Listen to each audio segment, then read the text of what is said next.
because he shows some power that others don't have. And so he takes the bread, he lifts it up, he blesses it, he gives thanks for it, and then he gives it to the disciples, and he says, now you take it, and then seat them properly, and then you give them what it is they need. And God has said to each and every one of us this morning that he's got more than enough to supply whatever it is you need according to your needs. God is just lifting it up, he's blessing it, he's giving it to you so that you have enough substance to make it. Now every time I read this, I'm always perplexed because how in the world can you take so little and have leftovers?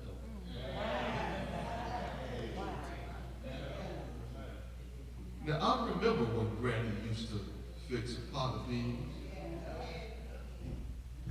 and some cornbread, a little piece of fat back in the pot. No, we didn't have meat on the side to go with the beans. The meat was in it. And so I knew when Granny made just appeared to be a little bit, but it seemed to last for a while. And so while we were busy eating this big pot of beans and cornbread for the next 3 days, you didn't have an option. You ate what you had. Now, I know our children today assume that they can just say, well, I don't want that, and so mama fixes something else. But back in the day, we had 5 loaves and 2 fish. I'm talking to somebody this morning. But I'm just trying to help somebody understand this morning that in the midst of your desert experience, there are provisions. And your desert experience is when life has become dry. When it is dull and it doesn't seem to be any life in it. God says, I will show up in your lifeless situation. When you don't seem to have enough, I'm going to arrive in the context of your desert and I'm going to bless you in spite of it.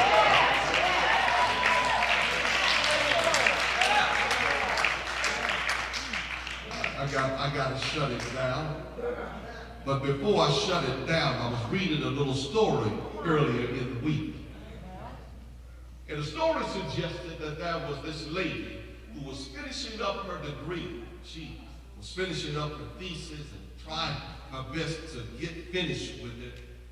And the last assignment that the professor gave to her was to go out. And when you go out, I want you to arrive at some specific place. And I want you only to just look at the people surrounding you and just smile.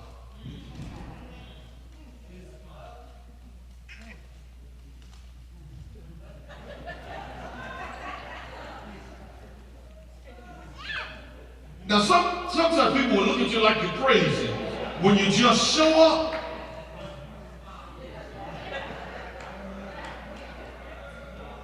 And just smile. This lady took her husband and her young son with her into McDonald's.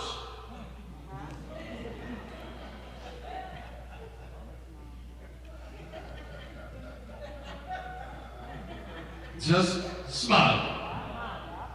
And just like you were looking at me strangely,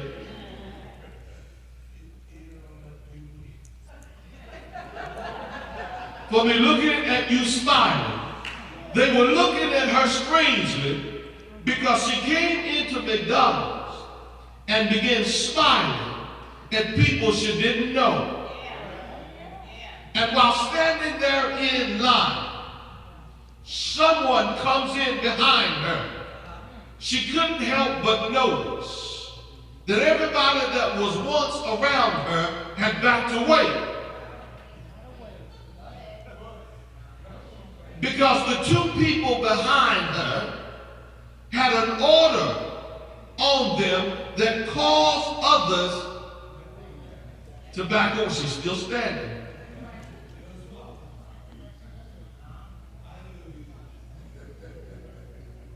Smile. When she noticed her husband and her son had backed away, she backs up momentarily and notices two individuals who were behind her who appeared to be homeless. And there was an odor that was reeking from the individual who appeared to be mentally challenged behind her. Still,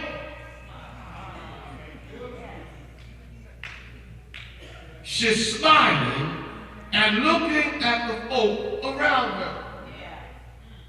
She noticed that the blue-eyed young boy behind her, whose clothes were tattered and worn and dirty, was going through the change he had in his hand, trying to find out if he had enough to buy a cup of coffee, because in order to stay in McDonald's,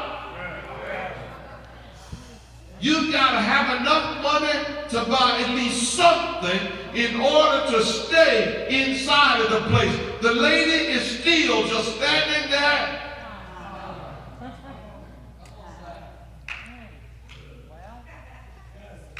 Smile. She steps up to the counter and says to the waitress at the counter, "Would you add 2 more meals onto my bill?" And when they do, the couple has taken a seat. The 2 young men, she takes the 2 trays, smiling, and now takes them over to the individuals who at one time didn't have enough for subsistence to maintain their lives. And the moral of the story is that God can provide for you. Even in the midst of your desert experience, God can show up. Even when you don't expect Him to. And this morning, in your life, God just wants to show up and bless you in your desert experience. There are 12 baskets left over, a basket for each one of the disciples, which implies there was a basket left over for every tribe in Israel. I suggest to you that no matter what leadership says in our nation, no matter how bad it looks, no matter what they do with Medicaid or Medicare, God is still going to provide for you.